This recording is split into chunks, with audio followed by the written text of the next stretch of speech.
Another collection ulit natin for a wifey diary. So, nag-aya nga si Habi na mag-lunch date kami dito sa may SM Bacoor. Ang pepper lunch nga pala ang aming napili.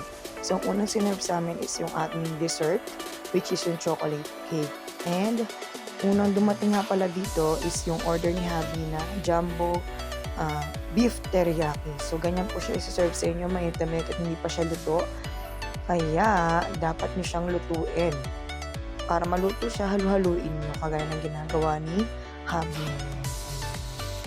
And syempre, dumating na rin yung aking order which is yung beef teriyaki. Nakita nyo yung sauce doon with egg. So, ang sarap yan guys. Nalo-halo ko lang din. Diba? Si Habi, halo pa rin ang halo kasi nga, di pa siya luto. And syempre, binlog ko yung sarili ko na kumakain ng beef teriyaki with egg niya. Kasi sobrang sarap niya guys. Pero nga pala yung mais nila dyan, yung dulo na yung matigas. Oh, meron pang ganun yung iba. Kaya mag-iingat kayo pag kakain kayo ng order ko, yung beef teriyaki with egg.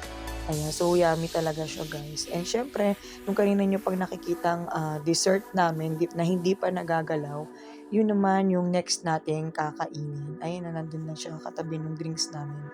So, after ko nga palang kumain yan is hindi pa tapos kumain si Habi kasi kung nakita niyo siya sa vlog kanina, nagsiselfone siya, naglalaro nga pala siya ng ML. So, dahil tapos na ako kumain ng rice, kumain na rin ako ng chocolate moist cake na in-order ni Habi. So, akala ko pag ano ko sa gitna yung moist na ako makikita. Ayan, yung lalabas na. Meron namang moist pero hindi ganun ka-obvious siya. So, after ko tikman yung gitna, tinry ko naman yung gilid. Ayan, sobrang sarap niya guys. And sunod ulit yung gilid. Medyo magulo yung camera kasi nga kumakain ako habang video. So, next is, yan, tinry ko ulit yung labas and then naglagay ako ng konting syrup. Tapos kinain ko. Sobrang tamis nga pala nito guys. Kaya sa mga diabetic yan, maghanap kayo ng makakasama ninyo, makakahati dito sa pagkain nito. And syempre, hindi ko rin pinapas na i-vlog yung sarili ko habang kinakain ko. So, sobrang sarap nga nito guys. Hindi ko napansin na meron na pala akong chocolate sa taas ng labi. O, diba?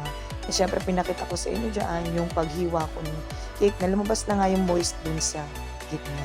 Ayan. So, sobrang sulit nga pala nung order namin nito na nagkakahalaga ng 1,195.